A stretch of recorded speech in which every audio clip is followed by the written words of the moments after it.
එයා ඉන්දියා ගුවන් යාන අනතුරෙන් මියගිය සංඛ්‍යාව 241ක් දක්වා ඉහළ ගොස් තිබෙනවා. මේ අතර ගුවන් යාන අනතුරෙන් මියගිය ජෝෂි පවුල පිළිබඳව සමාජ මාධ්‍යයේ දැඩි කතාබහට ලක් වුණා. එයා ඉන්දියා ගුවන් අනතුරෙන් මියගිය සංඛ්‍යාව 241ක් දක්වා ඉහළ ගොස් තිබෙනවා. අනතුර සිදුවන විට එයා ඉන්දියා ගුවන් යානයේ 242 දෙනෙකු රැඳී සිටියා.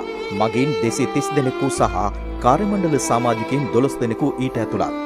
ගුවන් යානය බේගානි නගර ප්‍රදේශයේ පිහිටි පීජේ වෛද්‍ය විද්‍යාලයේ වෛද්‍ය නේවාසිකාගාරයට කඩා වැටීමෙන් ගොඩනැගිල්ලද ගිනිගෙන විනාශ වුණා.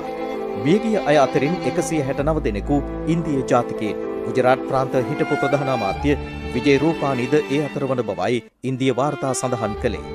53 දෙනෙකු බ්‍රිතාන්‍ය ජාතිකයින්. පෘතුගීසි ජාතිකයින් 7 දෙනෙකු සහ කැනඩියානු ජාතිකයෙකුද ගුවන් අනතුරෙන් ජීවිතක්ෂයට පත් වුණා. ඉන්දීය සම්භවයක් සහිත බ්‍රිතාන්‍ය ජාතික විශ්වාස් කුමාර් රමේෂ් අනතුරින් දිවි බේරාගෙන තිබෙනවා. ඔහු අහමදාබාද්හි අසාර්වා රෝහලේ ප්‍රතිකාර ලබන බවයි ඉන්දිය වාර්තා පවසන්නේ. එයා ඉන්දියා ගුවන් සේවයට අයත් AI-171 දරන මෙම යානය බෝයිං 787 8 වර්ගයේ ගුවන් යානයක්. එය අඩි 625ක් උඩුගෝනට නැංවීමත් සමගින් කඩා වැටී තිබෙනවා. ලන්ඩන් බලා ගමන් ආරම්භ කර තත්පර 33ක් වැනි කෙටි කාලයක් තුල යානය කඩා වැටුණා. අනතුරින් මියගිය අයගෙන් 204 දෙනෙකුගේ මල සිරුරු සොයාගෙන අවසන්. සිරුරු හඳුනා ගැනීම සඳහා ඔවුන්ගේ ඥාතීන්ගෙන් DNA සාම්පල ලබාගෙන තිබෙනවා. මෙම ගුවන් අනතුරින් ජීවිතක්ෂයට පත් වූ ජෝෂි පවුල පිළිබඳව සමාජ මාධ්‍යයේ දැඩි කතාබහට ලක් වුණා. අනතුරින් රතික් ජෝෂි ඇතුළු පවුලේ සියලුම සමාජිකයින් ජීවිතක්ෂයට පත්ව තිබෙනවා.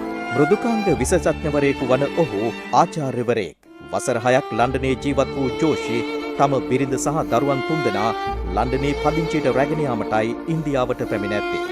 වෛද්‍යවරයෙකු වූ තම බිරිඳ 8 හැවිරිදි දියණිය සහ 5 හැවිරිදි පිරිමි නිවුන් දරුවන් 2 දෙනා මෙලෙස ලන්ඩනයට රැගෙන යාම සඳහායි ඔහු මෙම ගුවන් යානයට පිවිස ඇත්තේ. එහිදීගත් සෙල්ෆි ඡායාරූපය මෙවන විට සමාජ මාධ්‍යයේ ඉතා සංවේදීව සංසරණය වෙමින් පවතිනවා. ගුවන් තොටුපළට පැමිණීමට මිනිත්තු 10ක කාලයක් ප්‍රමාද වීම හේතුවෙන් මෙම යානයේ ගමන් කිරීමට නොහැකි වූ භූමි චෞහාන් නැමැති කාන්තාව තවමත් සිදු වූ දේ සිතාගත නොහැකිව දැඩි කම්පනයට ලක්ව ඇති බවයි ඉන්දිය මාධ්‍ය වාර්තා කළේ.